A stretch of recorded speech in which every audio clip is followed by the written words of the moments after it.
வணக்கம். நான் ருத்ர விநாயக பாண்டியன். எனக்கு ஜோதிட ஞானம் மற்றும் ஆன்மீக அறிவை வழங்கிய பிரபஞ்ச பேராற்றல் மற்றும் இயற்கைக்கு நன்றி தெரிவித்துக் கொண்டு இந்த பதிவினை வழங்குகின்றேன். நம்ம இன்றைக்கி ஜாதகம் தொடர்பான விளக்கப்பதிவை பார்க்க இருக்கின்றோம். அதன் அடிப்படையில் இந்தியாவிலிருந்து ஒரு விண்வெளி வீரராக பன்னாட்டு விண்வெளி ஆராய்ச்சி மையத்திற்கு சென்று வந்து இருக்கின்ற ஒரு தலையாய ஒரு விண்வெளி அஸ்ட்ரானட் மற்றும் டெஸ்ட் கேப்டனாக இருக்கக்கூடிய சுபான்சு சுக்லா அவர்களுடைய ஜாதகம் தொடர்பான விளக்கத்தை தான் பார்க்க இருக்கின்றோம். இதற்கு முன்னால் விண்வெளியில் பயணித்த சுனிதா வில்லியம்ஸ் அவர்களுடைய ஜாதகம் தொடர்பான விளக்கத்தை நாம் பார்த்திருந்தோம். அவருடைய ஜாதகத்திற்கும் இவருக்கும் என்ன அம்சங்கள் பொருந்தி போகின்றன மற்றும் இவர் விண்வெளி ஆராய்ச்சி சார்ந்து விண்வெளி பயணம் மேற்கொண்டதற்கு என்னென்ன அமைப்புகள் முக்கியமான காரணமாக இருந்திருக்கின்றன என்பதையும் இந்த பதிவின் மூலமாக தெளிவாக பார்க்க இருக்கின்றோம். ஒரு மிகப்பெரிய சாதனையாளராக இருக்கக்கூடிய விண்வெளியில் பறந்த சுபான்சு சுக்லா அவர்கள் 10 அக்டோபர் 1985 உத்தரப்பிரதேசத்தில் உள்ள லக்னோ என்ற இடத்தில் பிறந்தவர். சுபான்சு சுக்லா அவர்கள் இந்திய பரிசோதனை விமானியாக இருக்கக்கூடியவர். இஸ்ரோவின் விண்வெளி வீரராக இருக்கக்கூடிய இவர் மனிதர்களை விண்ணிற்கு அனுப்பும் இந்தியாவின் ககன்யான் திட்டத்திற்கு தேர்வாகி பயணித்த 4 விண்வெளி வீரர்களில் ஒருவராகவும் அறியப்படுகின்றார். அமெரிக்காவில் செயல்படும் மனித விண்வெளி பயண சேவைகள் நிறுவனமான ஆக்சிம் விண்வெளி நிறுவனத்தின் ஆக்சிம் 4 திட்டத்தின் கீழ் 2025 மே மாதம் பன்னாட்டு விண்வெளி நிலையத்திற்கு பயணித்தவர். இவருடன் போலந்து, ஹங்கேரி நாட்டு வீரர்களும் சேர்ந்து மொத்தமாக 4 பேர் பயணித்தனர். வான்படையின் தொகுதி தலைவர் பணியில் இருப்பதால் இவர் குரூப் கேப்டன் என்றும் அறியப்படுகின்றார். இவர் கல்வி என்று பார்த்தோம் என்றால் இவர் கம்ப்யூட்டர் சயின்ஸ் இளங்கலை அறிவியல் பட்டம் படித்திருக்கின்றார் மற்றும் ஜவஹர்லால் நேரு யூனிவர்சிட்டியில் தான் இவர் பட்டம் பெற்றார். தேசிய பாதுகாப்பு கழகத்தில் மற்றும் இந்திய வான்படை கல்விக் கழகத்திலும் பட்டம் பெற்றிருக்கின்றார். இந்தியன் இன்ஸ்டிடியூட் ஆஃப் சயின்ஸ் பெங்களூரில் இந்திய அறிவியல் நிறுவனத்தில் இவர் எம்டெக் பட்டமும் பெற்றிருக்கின்றார். இவர் இந்திய விமானப்படையிலும் 2006 முதல் பணியாற்றி வருகின்றார். இவருடைய மனைவி கம்னா சுபா சுக்லா அவர்கள். இவருக்கு ஒரு குழந்தை இருக்கின்றார். இந்திய விண்வெளி பயணம் பல்வேறு காரணங்களால் இவருடைய பயணம் மாற்றி அமைக்கப்பட்டது. ஜூன் மாதம் 25 பகல் 12 மணிக்கு திட்டமிட்டபடி சுபான்சு சுக்லா அவர்கள் குழு பால்கான் 9 ராக்கெட் மூலமாக பன்னாட்டு விண்வெளி மையத்திற்கு புறப்பட்டுச் சென்றனர். 1998 காலகட்டத்தில் கார்கில் போர் நடந்தபோது இந்திய ஆயுதப்படைகளில் சேர உத்வேகம் பெற்றவராக இவர் இருந்திருக்கின்றார். தன்னுடைய குடும்பத்திற்கு தெரியாமலேயே தேசிய பாதுகாப்பு அகாடமி, கடற்படை அகாடமியில் எழுதி அங்கு சென்று தேர்ச்சி பெற்று கல்வியும் பயின்றிருக்கின்றார். இவர் கல்வி முடித்து வான்படையில் பறக்கும் பயிற்சிக்காக NDA அங்கு சேர்ந்தார். 2006 பட்டமும் பெற்றார். இந்திய வான்படையின் போராளிகளின் பிரிவில் பறக்கும் அதிகாரியாகவும் பதவியில் நியமிக்கப்பட்டார். ASU-30, MK-1, MiG-21, MiG-29 போன்ற பல்வேறு வகையான ஊர்திகளை இயக்கும் அனுபவசாலியாக இருக்கின்றார். ஆக்கு, டோர்னியர் 228, AN-32 உள்ளிட்ட பல்வேறு வானூர்திகள் ஏறத்தாழ 2000 மணி நேரம் பறந்த அனுபவத்தை கொண்டிருக்கின்றார். இஸ்ரோ விண்வெளி வீரரான இந்திய மனித விண்வெளி பயண திட்டத்திற்காக விண்வெளி மருத்துவ நிறுவனத்தின் சார்பில் 2019 விண்வெளி வீரர் தேர்வு செய்யப்பட்ட குழுவில் இவரும் சேர்க்கப்பட்டார். 2020 4 பேரில் ஒருவராக இவர் பட்டியலிடப்பட்டார்.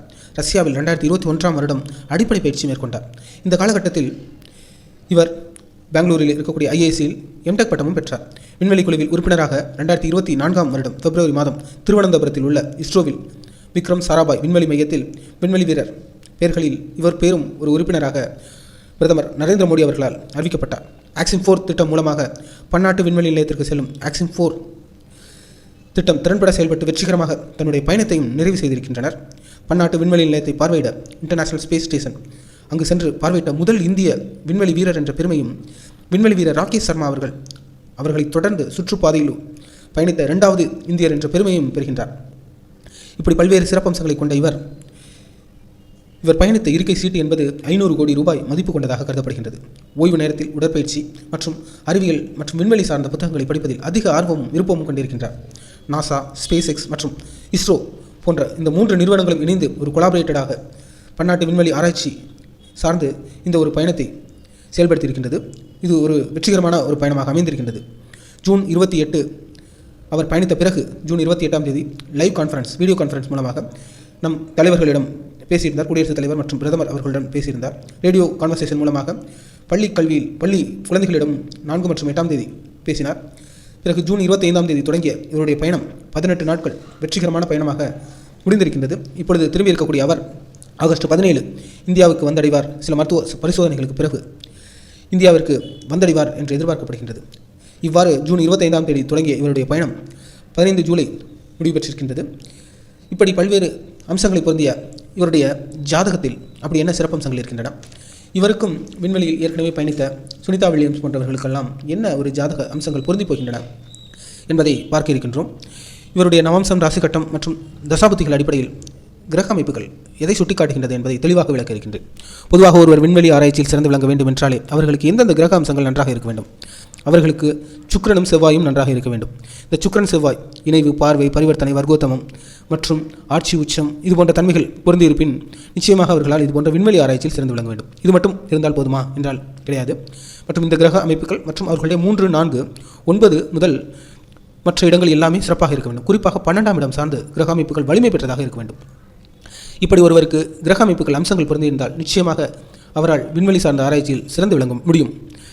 இவருக்கு அப்படி தன்மைகள் பொருந்திருக்கின்றதா என்பதை இவருடைய ஜாதகத்தின் அடிப்படையில் பார்க்கலாம். இவருக்கு நவாம்சம் என்ன சுட்டிக்காட்டுகின்றது என்றால், இவருடைய லக்னத்தில் கடக லக்னம் என்பது இதுபோன்ற விண்வெளி பயணம் மேற்கொள்வதற்கு கடகம், அதாவது அறம், பொருள், இன்பம், வீடு என்று சொல்வார்கள்.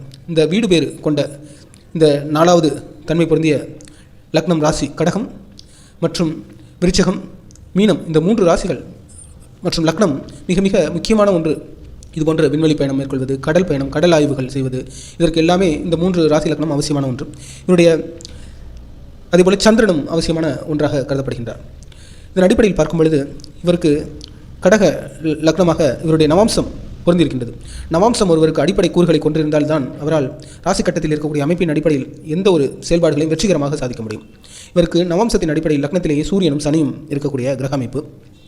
இவருடைய லக்னாதிபதியான சந்திரனே 9ஆம் இடம் வருகின்றார். அதன் அடிப்படையில் தெளிவாக தெரிகின்றது. 9ஆம் இடம் என்பது தந்தை சார்ந்த பலங்களை சுட்டிக்காட்டினாலும் இதுபோன்ற வெளிநாடு சார்ந்த பயண அமைப்புகளை 9ஆம் இடம் தான் குறிக்கக்கூடியதாக இருக்கும். மற்றும் இதுபோன்ற விண்வெளி ஆராய்ச்சி சார்ந்து ஒருவர் ஆராய்ச்சி தொடர்ச்சியாக கல்வி பயின்று கொண்டே இருக்கின்றார். ஆராய்ச்சி தொடர்பாக நாட்டம், விருப்பம் மற்றும் போதிக்கக்கூடிய தன்மை பொருந்தியவராக இருப்பவர்களுக்கெல்லாம் கலைத்துறை, விளையாட்டு இதுபோன்ற துறைகளுக்கெல்லாமே 9ஆம் இடம் அவசியம். அதுவும் சந்திரனாக இருக்கின்றார். சந்திரன் என்றாலே பயணம் சார்ந்த அமைப்புகளில் அதிகமாக தன்னை ஆட்படுத்திக் கொள்ளக்கூடியவர், நீர்த்தன்மை பொருந்தியவர். இவருடைய லக்னாதிபதியான சந்திரன் 9ஆம் இடத்தில் வருவது அமோகமான அமைப்பு. மற்றும் இவருக்கு 2ஆம் இடத்தில் ராகு, 4இல் மாந்தி, 5ஆம் இடம் புதனும் செவ்வாயும் இருக்கின்றார். இங்கு செவ்வாய் அவருக்கு ஆட்சியாக இருக்கின்றார். அது ஒரு சிறப்புமிக்க தன்மை பொருந்தியதாக இருக்கின்றது. மற்றும் இவருக்கு 6ஆம் இடத்தில் சுக்கிரனும், 8ஆம் இடத்தில் கேதுவும், 9ஆம் இடத்தில் சந்திரன், 11இல் இவருக்கு குரு இருக்கக்கூடிய கிரக அமைப்பை பெற்றிருக்கின்றார். இங்கு தெளிவாக தெரிகின்றது.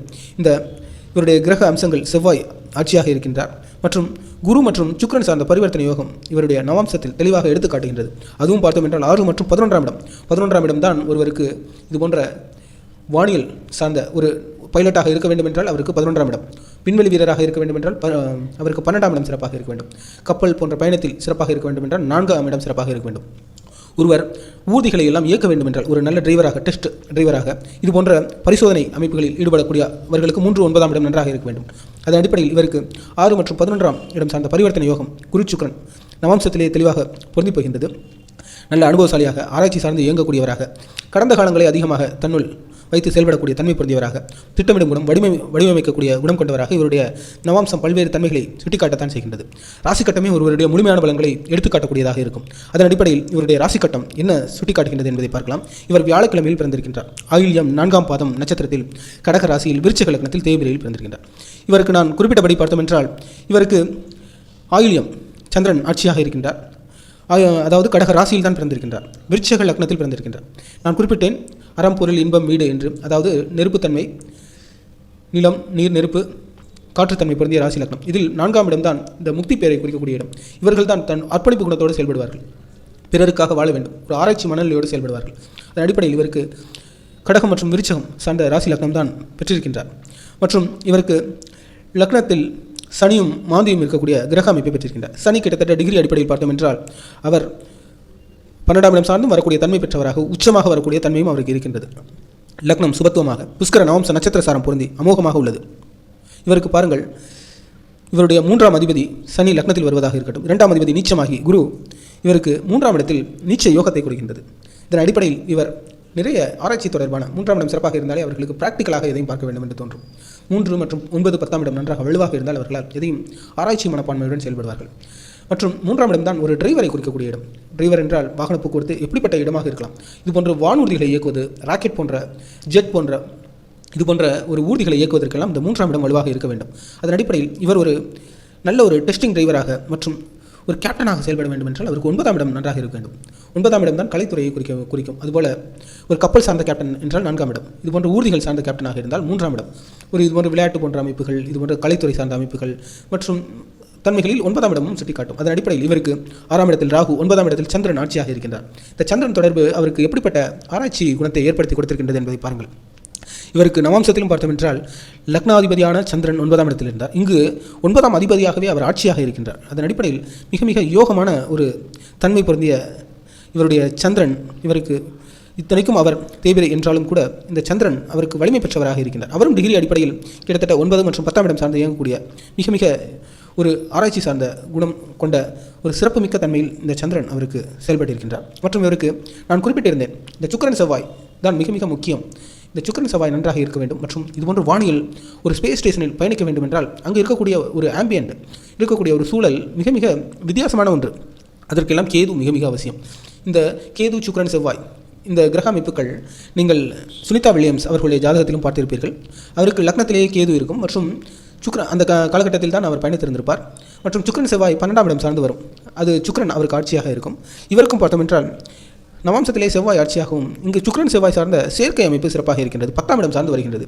மற்றும் சுக்கிரன் இவருக்கு புஷ்கர நவாம்ச நட்சத்திர சாரமும் பொருந்திருக்கின்றது. இவருக்கு 11ஆம் இடத்தில் சூரியனும் 12ஆம் இடத்தில் புதனும் கேதுவும் வரையக்கூடிய கிரக அமைப்பை பெற்றிருக்கின்றார். இதன் அடிப்படையில் பார்க்கும்பொழுது இவருக்கு சந்திரன் ஆட்சியாக சுக்கிரன் செவ்வாய் சார்ந்த சேர்க்கையாக இருக்கட்டும், இவருக்கு பார்த்தோம் என்றால் 8ஆம் அதிபதி 12, 9ஆம் அதிபதியான சந்திரன் ஆட்சி, 10ஆம் அதிபதி 11, 11ஆம் அதிபதி 12, 12ஆம் அதிபதி 10, இது போன்ற ஒரு கலவையான இந்த 8க்கு மேல் இருக்கக்கூடிய இடங்கள், 7க்கு மேல் என்றே கூட சொல்லலாம். அனைத்து கிரகங்களும் இந்த 9ஆம் இடத்திற்கு மேல் சிறப்பாக ஒரு யோகம் கொடுக்கக்கூடிய தன்மை பொருந்தியதாக இருக்கின்றது. அதன் அடிப்படையில் இவருக்கு தன்மைகள் என்று பார்த்தால் ஆடை, அலங்காரம், ஆபரணம் சார்ந்த வடிவமைப்பு இவருக்கு இயல்பாகவே இருக்கும். உயர் ஆராய்ச்சி சார்ந்து எதையுமே ஒரு அனுபவ ரீதியாக நாம் வாழ்க்கையில் கற்றுணர வேண்டும் என்று தன்மை பொருந்தியவராக மற்றும் நல்ல சிந்தனை திறன் இருக்கும். அனலிட்டிக்கல் திங்கிங், கிரியேட்டிவிட்டி அதிகமாக இருக்கும். மற்றவர் என்ன நினைக்கின்றார் என்பதை பார்த்து, மற்றவர் என்றால் இங்கு மற்றவர் மனிதர் தன்மை என்று நாம் எடுத்துக்கொள்ளக்கூடாது. இங்கு ஆராய்ச்சி சார்ந்து இயங்குபவர்களுக்கு மற்றவர் என்றால் ஒரு பொருள் தன்மையை பார்த்து, ஒரு மெட்டீரியலோட தன்மையை பார்த்து அதை ஸ்டடி பண்ணி அதோட குணநலன்கள் என்ன அப்படிங்கிறத புரிஞ்சு அதற்கு தகுந்த மாதிரி தன்னோட தன்மைகளை, அறிவுத்திறனை மேம்படுத்திக் கொள்ளக்கூடிய பக்குவம் இவர்களுக்கு இயல்பாகவே இருக்கும். அதுவும் 12ஆம் இடம் சார்ந்து இந்த கிரக சேர்க்கை அமைப்புகள் எல்லாம் வானியல் சார்ந்து எப்படி கிரக அமைப்புகள் இருக்கின்றன மற்றும் அதோடைய தன்மைகள் என்ன, அதையெல்லாம் பார்த்து ஆராய்ச்சி செய்து அதன் அடிப்படையில் தன்னை மேம்படுத்திக் கொள்ளக்கூடிய பக்கம் இவருக்கு இயல்பாகவே இருக்கின்றது. மற்றும் சுய மேம்பாட்டை, சுய பாதுகாப்பை அதிகம் விரும்பக்கூடியவராக இருக்கின்றார். அவருக்கு நவாம்சம் மற்றும் ராசி கட்டம் இரண்டிலுமே சனி லக்னம் சார்ந்து வருகின்றார். ஆனாலும் இவருக்கு அனைத்து அம்சங்களும் சிறப்பாக இருக்கின்றதா என்றால் கிடையாது. இவர் போராட்ட குணம் கொண்டவராக இருக்கின்றார். மற்றும் இவருக்கு விபத்து சார்ந்த கவனம் நிச்சயமாக உறுதியாக தேவைப்படுகின்றது. இவருக்கு அஷ்டமாதிபதியான சனி லக்னத்தில் வருகின்றார். அதேபோல் இங்கு அஷ்டமாதிபதியான புதன் கிட்டத்தட்ட 12ஆம் இடம் சார்ந்து மறையக்கூடிய அமைப்பு அவ்வளவு சிறப்பான ஒரு அமைப்பு என்று சொல்லிவிட முடியாது. 12ஆம் இடம் என்பது இது போன்ற ஆராய்ச்சி சார்ந்து வானியல் தொடர்புகள் எல்லாம் சிறப்புத்தான்.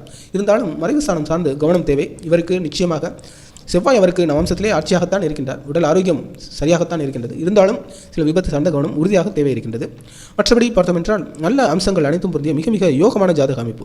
நான் குறிப்பிட்ட சுக்கிரன் செவ்வாயாக இருக்கட்டும், 9ஆம் இடம் கேப்டன் போன்ற அமைப்புகள், ஒரு ஊர்திகளை இயக்கக்கூடிய 3ஆம் இடமாக இருக்கட்டும், வானியல் ஆராய்ச்சி சார்ந்து சிறந்து விளங்கக்கூடிய 12ஆம் இடம், 11ஆம் இடம், ஒரு விமானியாக பயணிப்பதற்கு 11ஆம் இடம் மிக மிக அவசியம். அதுபோன்று லக்னம் அனைத்தும் சிறப்பாக பெற்ற நல்ல ஒரு யோகமான அமைப்பை பெற்றிருக்கின்றார். இவருக்கு தசாபதிகள் சார்ந்த பலன்களும் சிறப்பாகவே தென்படுகின்றன.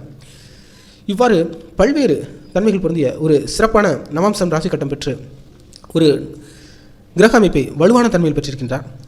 இவருக்கு பார்த்தோம் என்றால் இவருடைய கல்வி என்று பார்த்தால் இவர் கம்ப்யூட்டர் சயின்ஸ் படித்திருக்கிறார். பொதுவாக உங்களுக்கு கம்ப்யூட்டர் சயின்ஸ் என்றாலே தெரியும், ஐடி துறை. அவர்களுக்கு 3ஆம் இடம் வலுவாக இருக்க வேண்டும். 3ஆம் இடத்தில் நீச்ச கிரகம் இருந்து இவருக்கு கம்ப்யூட்டர் சயின்ஸ் சார்ந்த இளங்கலை கல்வி பட்டம் கொடுத்திருக்கின்றது. மற்றும் இவர் சில கல்விகளை வீட்டுக்கே தெரியாமல், குடும்பத்திற்கே தெரியாமல் மறைத்து செயல்பட்டிருக்கின்றார். அதன் அடிப்படையில் 2ஆம் அதிபதி நீச்சமாகி அவருக்கு 3ஆம் இடம் வருவது, இதுபோன்று குடும்பத்திலிருந்து சற்று விலகியே இருப்பார்கள். இவர்கள் குடும்பத்துடன் ஒரு பற்று பாசம் சற்று ஒரு அதாவது வேறுபட்ட தன்மை பொருந்தியவர்களாக இருப்பார்கள். இவர்களால் எதையும் குடும்பத்துடன் நேரடியாக அணுக முடியாது. அதேபோல் இவருக்கு உடற்பயிற்சி சார்ந்த நாட்டம், சுக்கிரன் செவ்வாய் இருந்தாலே உடற்பயிற்சி, ஒரு விதமான உடல் சார்ந்த ஏதேனும் இயக்கம் இருக்க வேண்டும் என்று விரும்பக்கூடியவர்களாகவே இருப்பார்கள். புத்தக படிப்பு, அறிவியல் சார்ந்த தன்மைகள் எல்லாம் இவருடைய 9, 10ஆம் இடமும் 2ஆம் இடம் சார்ந்த இடங்கள் தான் இவருக்கு புத்தகம் சார்ந்த நாட்டம், விருப்பம் இயல்பாகவே அதிகமாகவே இருந்திருக்கின்றது. அதேபோல் ஒரு போராளி பிரிவில் தான் இவர் ஒரு விமானியாக இருந்திருக்கின்றார். அதன் அடிப்படையில் 3ஆம் இடம் சிறப்பு. மற்றும் இராணுவம் சார்ந்தும் இவர் செயல்பட்டிருக்கின்றார். இந்த 3, 6 போன்ற அமைப்புகள் எல்லாம் இந்த இராணுவம் சார்ந்த 3, 6, 8 போன்ற அமைப்புகள் இராணுவம் சார்ந்த அமைப்புகளில் அவர்களை இயங்க வைக்கும். அதன் அடிப்படையில் 3ஆம் இடத்தில் நீச்ச கிரகம், 6ஆம் இடத்தில் ராகு, 8ஆம் அதிபதி நவம்சத்திலே அவருக்கு லக்னத்தில் வருகின்றார்.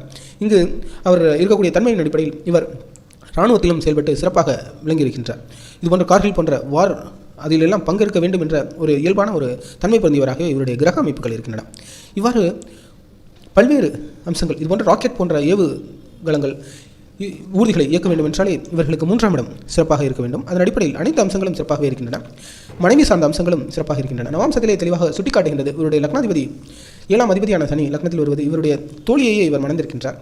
அதன் அடிப்படையில் இவருக்கு குடும்பம் அனைத்து அம்சங்களும் சிறப்பாக இருக்கின்றது. ஒன்று, குழந்தைகளை விட்டு பிரியக்கூடிய சூழல் அடிக்கடி ஏற்படும்.